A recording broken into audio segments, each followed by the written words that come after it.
कली कचनार एखन छे मदमा तल तलवार गलल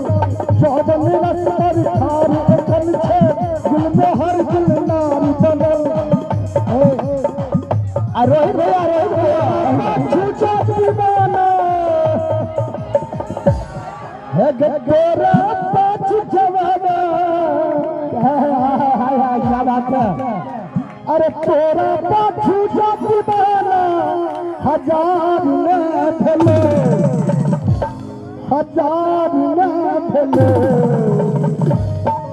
जवानी बेकार किया